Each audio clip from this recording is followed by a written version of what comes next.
Vamos entonces a continuar. Un saludo nuevamente para los hermanos, las personas que nos miran en las redes sociales. Dios les bendiga. Continuamos con la armadura de Dios, parte 3. Y vamos a hablar hoy de seguridad eterna. Ese es el tema de hoy, la seguridad eterna. Pongan mucha atención. Voy a leer Efesios capítulo 6 del versículo 10 al 18. Pero nos vamos a concentrar en el versículo 17. ¿Perdón? Es parte 4, gracias. Parte 4. Que la armadura de Dios, parte 4. Gracias, Roberto. Amén. Es bueno tener así asistencia, ¿verdad? Pendiente de todo, gracias. Efesios capítulo 6, versículos del 10 al 18. Dice así la palabra del Señor. Una palabra final. Estoy leyendo la Nueva Traducción Viviente. Sean fuertes en el Señor y en su gran poder. Pónganse toda la armadura de Dios para poder mantenerse firmes contra las estrategias del diablo. Pues no luchamos contra enemigos de carne y hueso, sino contra gobernadores malignos y autoridades del mundo invisible, contra fuerzas poderosas de este mundo tenebroso y contra espíritus malignos de los lugares celestiales. Por lo tanto, pónganse todas las piezas de la armadura de Dios para poder resistir al enemigo en el tiempo del mal. Así, después de la batalla, todavía seguirán de pie firmes. Defiendan su posición poniéndose el cinturón de la verdad y la coraza de la justicia de Dios. Pónganse como calzado la paz que proviene de la buena noticia, a fin de estar completamente preparados. Además de todo eso, levanten el escudo de la fe para detener las flechas encendidas del diablo. Pónganse la salvación como casco y tomen la espada del Espíritu, la cual es la palabra de Dios. Oren en el Espíritu en todo momento y en toda ocasión. Manténganse alerta y sean persistentes en sus oraciones por todos los creyentes en todas partes. Fíjense que hace énfasis en lo que es la oración, no solamente por nosotros, las necesidades de nosotros, sino también por todos los creyentes en todas partes. Si ustedes recuerdan, la semana pasada hablamos de dos partes de la armadura que son esenciales en la batalla contra el enemigo de nuestras almas. Hablamos del calzado de la paz y del escudo de la fe. El calzado de la paz no es otra cosa que la buena noticia de que los creyentes, y oiga bien eso para que se lo grabe en esta tarde, de que los creyentes estamos en paz con Dios por habernos arrepentido de nuestros pecados y por haber puesto la fe en nuestro Señor Jesucristo para la salvación de nuestras almas. Hablamos también del escudo de la fe, que es esa fe salvadora, pero que también es esa fe que permanece firme contra aquellas acechanzas del enemigo, contra cualquier problema que viene encima de nosotros. Nosotros nos mantenemos en fe, creyendo en que Dios tiene un propósito con todas las cosas que nos suceden. Estamos dentro del plan de Dios. Así que estamos en sus manos y estamos seguros porque Él está en control. Hoy nos vamos a concentrar en el versículo, como les dije, en el versículo 17 para hablar del casco de la salvación. En otras versiones dicen el yelmo de la salvación, lo cual es lo mismo. Efesios 6, capítulo 6, estamos hablando, acuérdense, de la carta a los Efesios. Casi estamos terminando. Llevamos como más de un año predicando esta carta y fíjense qué tan rica es la palabra de Dios, que en 6 capítulos hemos predicado más de un año. palabra de Dios no es cualquier libro, es poderosa, está viva. Dice que ella es viva y eficaz. Entonces vamos a hablar de Efesios capítulo 6, versículo 17, que dice: pónganse el yelmo o el casco. Pónganse el yelmo o el casco de la salvación. Ponga mucha atención a lo que vamos a decir hoy acerca de esta pieza muy importante. Cuando ustedes me ven que yo hablo en plural, porque digo vamos, es porque yo no predico porque deseo predicar o lo que yo quiero predicar, sino que el Espíritu Santo es el que habla. Cuando nosotros abrimos la palabra de Dios, es Dios el que nos está hablando. Acuérdese de eso. Es Dios que tiene un mensaje para sus hijos o para su creación. Es Él. Entonces debemos hacer reverencia y debemos estar atentos a lo que nos quiere decir el Señor. Entonces el casco de la salvación no es otra cosa que la salvación que Dios nos ha dado, nos ha salvado. ¿Y por qué es tan importante? Porque sin esa pieza nosotros estamos totalmente perdidos. En la época en que existió el Imperio Romano, un soldado romano, estamos hablando, acuérdense que el apóstol Pablo habla de la armadura espiritual, pero lo compara con la armadura de un soldado romano. En aquella época, si ustedes recuerdan que el Imperio Romano dominaba el mundo, ¿no? En aquella época. Entonces un soldado romano tenía que estar bien armado y protegido para poder salir a la batalla contra el enemigo. Como ustedes saben, nosotros estamos, después que el Señor nos salva, Él dice la palabra que Él nos pasa del reino de las tinieblas al reino de su amado Hijo. Ya no le pertenecemos más al enemigo, sino que le pertenecemos a Dios. Y como estamos del lado de Dios, entonces estamos en guerra con el Dios de este siglo, que la palabra dice que el Dios de este siglo, ¿quién es? El enemigo. Dice que Él anda buscando a quien devorar. Pero nosotros no debemos tener, si somos cristianos, nosotros tenemos la armadura de Dios puesta, si es que no la quitamos. Por eso es importante que siempre la tengamos puesta y no nos quitemos esa armadura poderosa.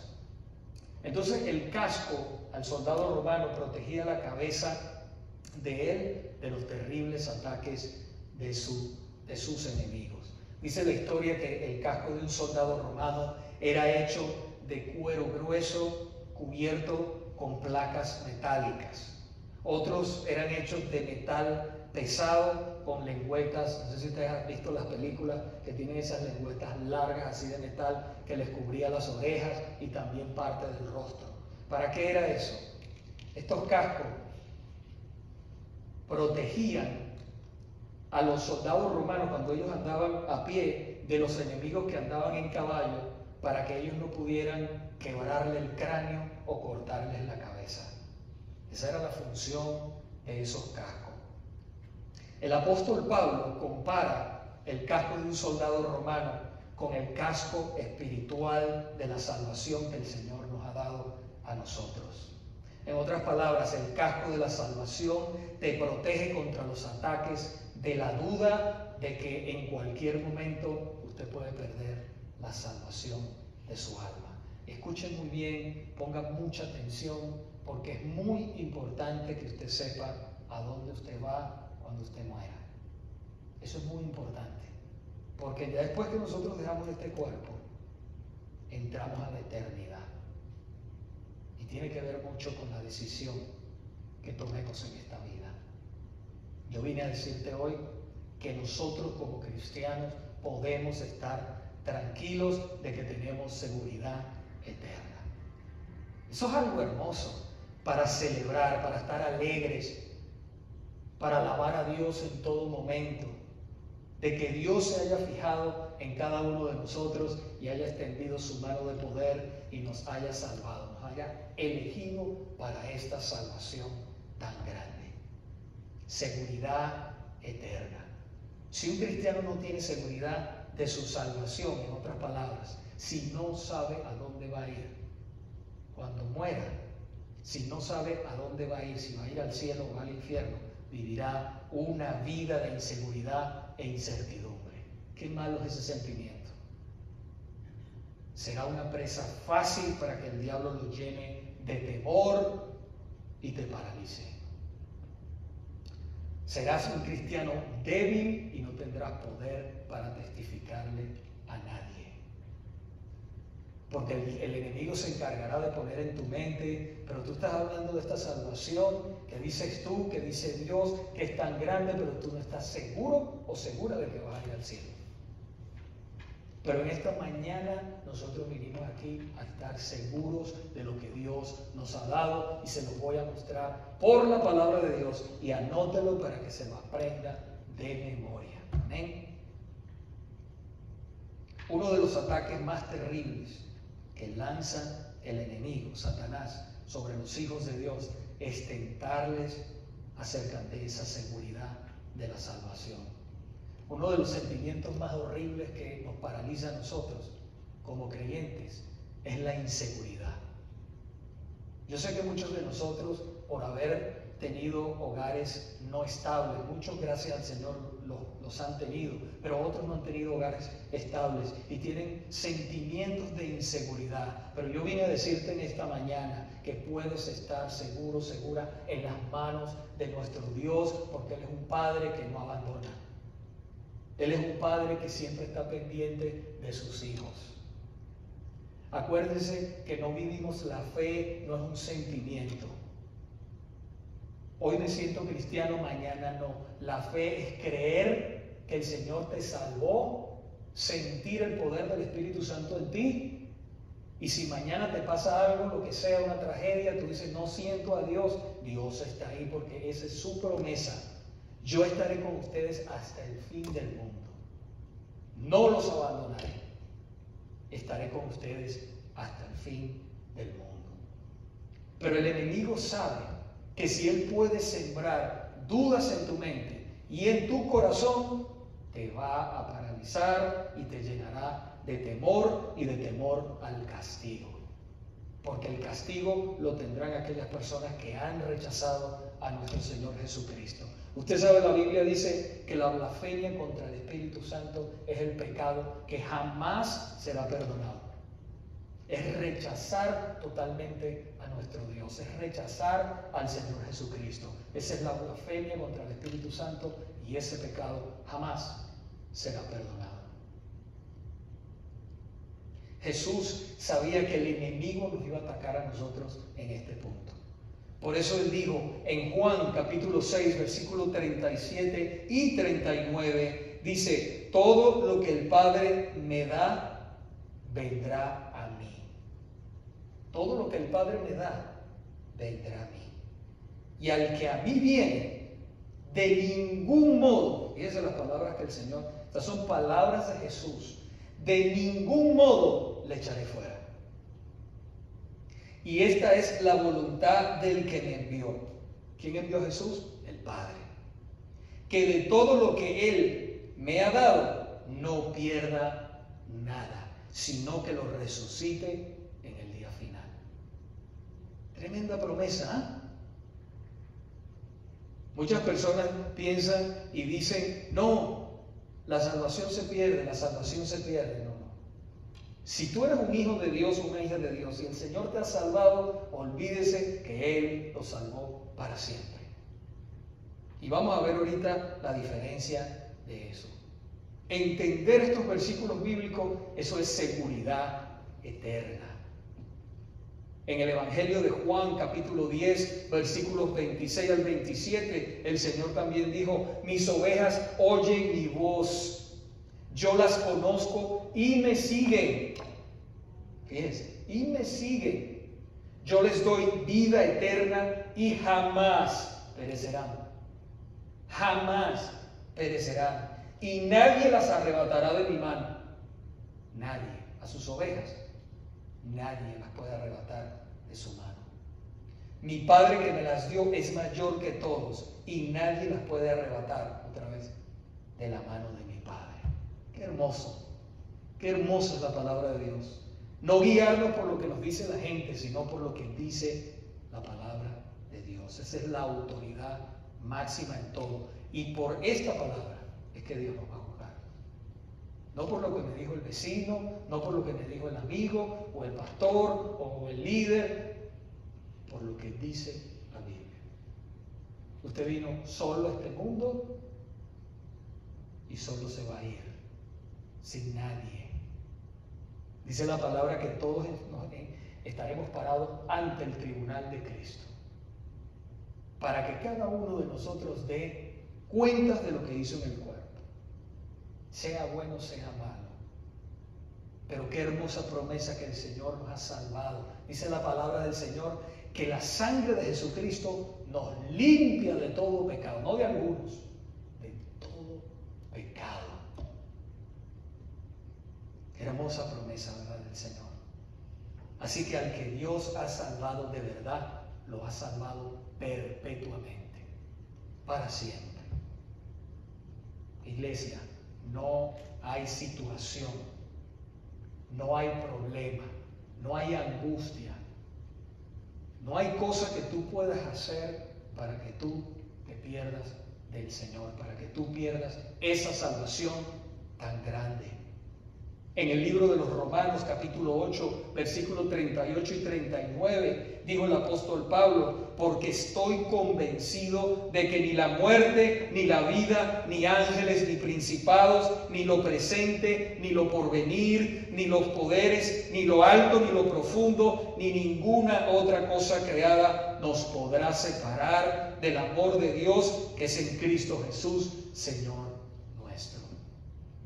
Hermanos, ningún pecado o falta o problema, por muy grande que sea, podrá arrebatarnos de la mano de nuestro Señor. Lo que Dios comienza, Él lo termina. No es como nosotros, que a veces comenzamos algo, lo dejamos y comenzamos otra cosa. No. Dios es omnisciente, eso lo hemos estudiado. Él sabe quién eres tú, Él te creó, Él sabe a quién salva. Él lo sabe todo. El apóstol Pablo dijo en Filipenses capítulo 1, versículo 6, estoy convencido precisamente de esto, que el que comenzó en ustedes la buena obra, la perfeccionará hasta el día de Jesucristo. Comienza y termina, hasta que lleguemos allá, a la glorificación. Él te escogió y te salvó por su pura voluntad. Una de las cosas que hace el Espíritu Santo es que pone en nosotros la seguridad de la salvación. Usted sabe si usted va al cielo o no va a ir, porque el Espíritu Santo pone seguridad en su espíritu. Claro, a medida usted va conociendo más la palabra del Señor y usted va orando, pues más se siente cerca del Señor.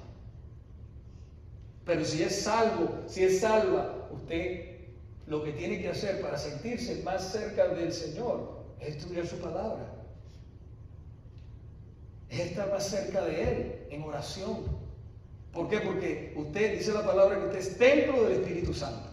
Y el Espíritu Santo vive en usted. O sea que donde quiera que usted está, usted cierra sus ojos y usted está hablando con Dios. Por eso es importante dónde vamos, qué hacemos, qué miramos. Porque Dios está ahí.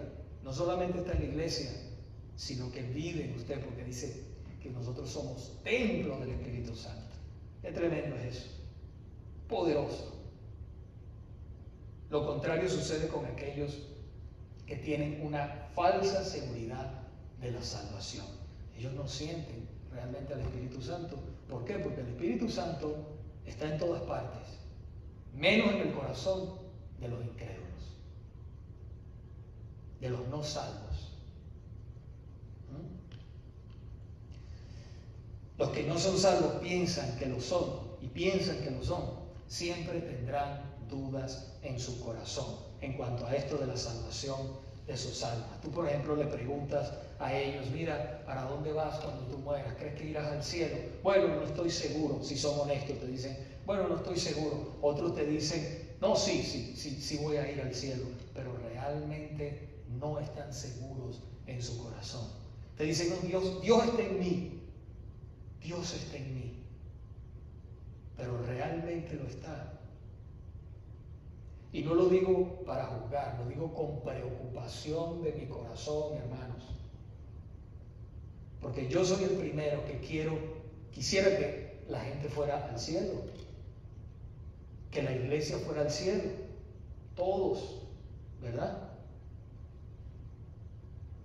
Pero no todos tienen esa seguridad de esa salvación. No todos. El Señor dice en Romanos capítulo 8, versículo 16, que dice que el Espíritu Santo, da testimonio a nuestro espíritu de que somos hijos de Dios. Hay personas que piensan que porque hicieron la oración de fe o pasaron al altar, ya son salvos. Bueno, ese es el comienzo, ¿verdad? Ese es el comienzo. Tú te entregas al Señor y ese es el comienzo. Pero cuando el Señor salva a una persona, el Espíritu Santo comienza la obra de santificación. Comienza una obra, en unos más rápido y en otros más lento. Comienza esa obra de santificación en la vida de nosotros. Quiere decir que es imposible que una persona que haya sido salva viva un estilo de vida igual al que vivía antes. Es imposible. Porque la vida de Dios está en él o en ella. La Biblia dice en 1 de Juan capítulo 3, versículos 7 al 10. Anote eso. 1 de Juan capítulo 3, versículos del 7 al 10. Y mire esta enseñanza. Hijos míos, que nadie los engañe. El que practica la justicia es justo, así como Él, Dios, es justo. El que practica el pecado es del diablo, porque el diablo ha pecado desde el principio. El Hijo de Dios se manifestó con este propósito, para destruir las obras del diablo. Ninguno que es nacido de Dios, escuche bien, ninguno que es nacido de Dios practica el pecado, porque la simiente de Dios es la presencia del Espíritu Santo en la persona. La simiente de Dios permanece en él y no puede pecar porque es nacido de Dios. En esto se reconocen los hijos de Dios y los hijos del diablo. Todo aquel que no practica la justicia no es de Dios. Ahora, le explico. No quiere decir ahora que porque usted es cristiano y porque el Señor lo ha salvado, usted no va a cometer pecados. Eso no es lo que está diciendo aquí los versículos bíblicos. Lo que está diciendo es que usted ya no lo practica como lo practicaba antes. Si usted antes era adúltero, fornicario, cuando usted viene al Señor, el Señor le quita ese deseo. ¿Ves? Si usted era ladrón, estafador, mentiroso, cuando nosotros venimos al Señor, el Señor nos salva, Él nos quita esos deseos y pone en nuestro corazón los deseos de Él. ¿Ven la diferencia? Ya no practicamos el pecado, ahora caemos por error. Las personas que no tienen al Señor, como nosotros que no teníamos al Señor antes, entonces nosotros practicábamos el pecado deliberadamente. Es más, nos gozábamos en el pecado, nos encantaba pecar. Ahora la diferencia es que a nosotros nos duele pecar. Cometemos un pecado y estamos pidiéndole perdón al Señor en el momento. En esa manera usted se da cuenta de que usted ha nacido de nuevo, de que el Señor lo ha salvado, que es una nueva creación en Cristo Jesús. Ya no practica el pecado. ¿Por qué? Porque la simiente de Dios, que es el Espíritu Santo, está en usted y no puede pecar, no puede practicar el pecado. No se goza en esa vida. Qué hermoso es el Señor, ¿verdad? Que quita el corazón de piedra. Eso lo dijo él en el libro de Ezequiel, que él quita el corazón de piedra. y pone un corazón de carne. Está hablando de lo que es ese corazón de piedra que se goza en el pecado, es duro, no se quiere acercar a Dios. Dice que Él lo cambia y pone un corazón de carne que sienta, que complazca a Dios, que guarde los mandamientos de Dios, que ame a Dios, que ame a las personas, que le encanta hacer la voluntad de Dios, que le encanta orar, que le encanta buscar de Dios. Esa es la diferencia. Otra prueba en la que nosotros podemos darnos cuenta de que somos realmente salvos es por los frutos en nuestras vidas. Si nosotros no deseamos ir a la iglesia, no deseamos orar, no deseamos leer la palabra del Señor, congregarnos con otros cristianos, podríamos llegar a la conclusión de que no han sido salvos. No quiere decir, a veces uno le entra el desánimo, eso es normal. El enemigo ese te pone en la mente, no vayas por esto, no vayas por lo otro. Hay periodos, todos pasamos por eso, periodos de sentirte decaído, de sentirte sin ganas. Eso es otra cosa, eso viene. Si leemos los salmos nos damos cuenta de que David pasó por momentos de depresión, momentos de angustia. Pero Dios lo sustentó en todo momento, igualmente que a nosotros. Hay un periodo, pero ahí es donde nosotros debemos buscar más al Señor que nunca. Porque el Señor es el que nos sustenta. No nos vamos a apartar, sino que vamos a correr hacia Él. Esa es la diferencia. Jesús habló muy claramente de los frutos verdaderos en la vida de un creyente. Y también habló de los frutos en los falsos creyentes. Aunque estos versículos que les voy a leer hablan de los profetas falsos, su contexto es de los profetas falsos, de los maestros falsos, también se aplica a nosotros los creyentes, o a los creyentes que son falsos, que se dicen no a nosotros, sino a los creyentes que son falsos. Escuche bien, o que están engañados y piensan que son creyentes. Fíjense lo que dijo el Señor en el Evangelio de Mateo, capítulo 7, versículos del 15 al 20. Cuídense de los falsos profetas, que vienen a ustedes con vestidos de ovejas. Por dentro son lobos rapaces, por sus frutos los conocerán. ¿Acaso se recogen uvas de los espinos o higos de los cardos? Así todo árbol bueno da frutos buenos, pero el árbol malo da frutos malos.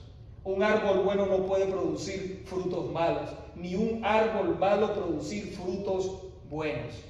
Todo árbol que no da buen fruto es cortado y echado en el fuego. Así que por sus frutos los conocerán.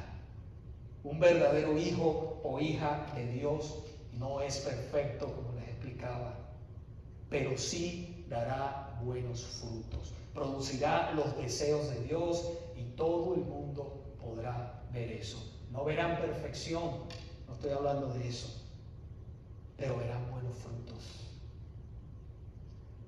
Concluyo con esto. La salvación, escuchen muy bien, la salvación es un regalo. No podemos ganárnoslas, pero tampoco podemos con nuestras fuerzas retenerla. Aquellas personas, si usted en esta mañana, usted es un creyente y usted está tratando de ganarse a Dios por sus obras, usted no puede ganarse a Dios por sus obras. Usted lo agrada con sus obras, pero usted no puede ganar la salvación con sus obras, porque la salvación depende de Dios. La salvación de nuestras vidas depende de Dios. Por eso no podemos perderla. Si la salvación dependiera de nosotros, ya hace mucho tiempo que la hubiésemos perdido. ¿No cree usted? ¿Por qué? Porque todos los días nosotros fallamos. Así que es un mero acto divino. Es un mero acto divino la salvación. Ya la hubiésemos perdido. ¿Desde cuándo? Yo tengo más de 20 años caminando con el Señor ya. ¿Desde cuándo yo hubiese perdido mi salvación? Porque todos los días fallo. Soy un humano. Depende de Dios la salvación. Fíjense lo que dice Efesios capítulo 2, versículos 8 y 9, y pongan mucha atención. Dios los salvó por su gracia cuando creyeron. Ustedes no tienen ningún mérito en eso. Es un regalo de Dios. Es un regalo de Dios. Cuando usted le da un regalo, usted hace algo para que se lo den. Se lo da porque es sincero.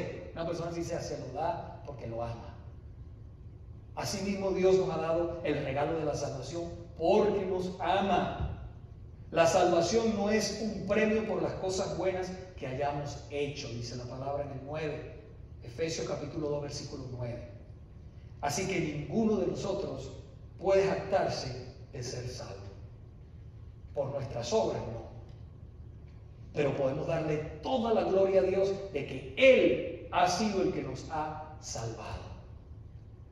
Y así hay muchas personas que están afuera, por eso debemos predicar este evangelio tan grande, compartir este evangelio tan grande, porque nosotros no sabemos cuándo el Señor los va a salvar. El Señor nos dio a nosotros la gran comisión: vayan por todo el mundo y prediquen el evangelio a toda criatura. Nosotros oramos y predicamos, pero el Señor se encarga de salvar a los perdidos. Nosotros no los convencemos. En su momento, cuando Dios quiere y Él decide en su soberana sabiduría. Así que Dios no nos salva a nosotros por lo bueno o por lo malo que somos, sino por su puro amor, misericordia, por su santa y soberana y divina voluntad. Por eso el Señor nos salva. Cuando nosotros nos arrepentimos de nuestros pecados y ponemos la fe en Jesucristo como Salvador, el Señor nos salva de una vez y para siempre. Qué hermoso. ¿Puede darle gloria a Dios ahí? Alabado sea el Señor. Si nosotros tuviera la decisión, oiga bien esto, si en nosotros estuviera la decisión de escoger a Dios, nunca lo hubiésemos escogido. ¿Por qué? Porque el pecado, desde la creación, desde nuestros padres, Adán y Eva, entró y contaminó toda la raza humana, afectó hasta las decisiones de nosotros. Nosotros nunca hubiésemos escogido a Dios. ¿Qué fue lo primero que hizo Adán y Eva cuando ellos pecaron? Se escondieron de la presencia de Dios. Antes tenían una relación con Él, directa, sana, santa, pero cuando ellos pecaron, se escondieron. Y así anda mucha gente escondida de Dios. Entonces, si nosotros hubiésemos escogido, no lo hubiésemos escogido nunca. Pero Él nos escogió a nosotros. Él tuvo que escogernos a nosotros. Por eso en 1 de Juan capítulo 4, versículo 10 dice: en esto consiste el amor verdadero. No en que nosotros hayamos amado a Dios, sino en que Él nos amó a nosotros y envió a su Hijo como sacrificio para quitar nuestros pecados. A eso, como decía la alabanza que estábamos cantando, la segunda, que Él vino a buscar lo que se había perdido. Vino a salvarnos, a reconciliarnos con Dios. Qué hermosa palabra de Dios, ¿verdad? Si usted es salvo en esta mañana, gloria a Dios. Dele gloria a Dios y nunca se quite el yelmo de la salvación. No permita que el enemigo le engañe con absolutamente nada, con la mentira. No, tú no eres salvo. Ten cuidado, no esto, lo otro, y usted vive en temor, en esa cárcel de temor. No, esté tranquilo, esté tranquila. Si es verdaderamente salvo, pero si no lo es, o le han dicho que lo es, pero realmente usted no está seguro o está segura en esta tarde, hoy es el día de reconciliación con el Señor, hoy es el día de salvación, amén, y vamos a orar en este momento para aquellas personas que nunca han recibido al Señor. También aquellas personas que nos ven en las redes sociales, vamos a orar por ustedes. Si ustedes nunca han recibido a Cristo como su Salvador, este es el momento. Mañana puede ser demasiado tarde, así que dale tu corazón a Cristo en esta tarde. Amén. Vamos a estar puestos de pie, vamos a orar. Asegurémonos hoy de que somos salvos, porque no sabemos en el momento que el Señor nos llame a su presencia. Hay solamente dos lugares: cielo e infierno. ¿A dónde vas a ir? ¿A dónde vas a ir? Amén.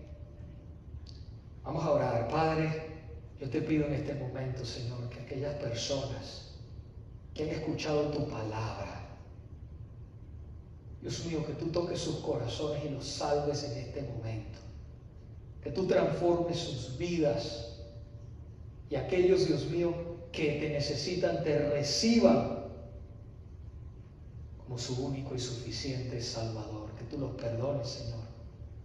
Que tú los conviertas en la criatura que tú quieres que ellos sean. Que te sirvan, que te amen y que busquen de ti. En el nombre poderoso de Jesús. También, Señor amado, quiero orar por todos mis hermanos para que nunca se quiten el yelmo de la salvación. Y tú los fortalezcas y que tú disipes toda duda y que hoy ellos estén parados en tu palabra. Es la única autoridad y la que tiene poder contra las acechanzas del enemigo. En el nombre de Jesucristo, y toda la iglesia dice amén y amén. Ven, si usted recibió al Señor en esta tarde y quisiera hablar conmigo, con mi esposa, también en línea nos pueden escribir. Si quieren escribir un correo electrónico en las redes sociales, nos pueden escribir. Y has recibido al Señor como tu Salvador, necesitas una Biblia, necesitas que oremos por ti, pues pon tus peticiones ahí también y estaremos orando por todos ustedes. Dios los bendiga en esta tarde. Quiero bendecirles en el nombre de Cristo. Que el Señor les bendiga, que el Señor les guarde, que el Señor haga resplandecer su rostro sobre ustedes y los bendiga con paz. En el nombre de Jesús. Amén y amén. Dios les bendiga y los espero allá en la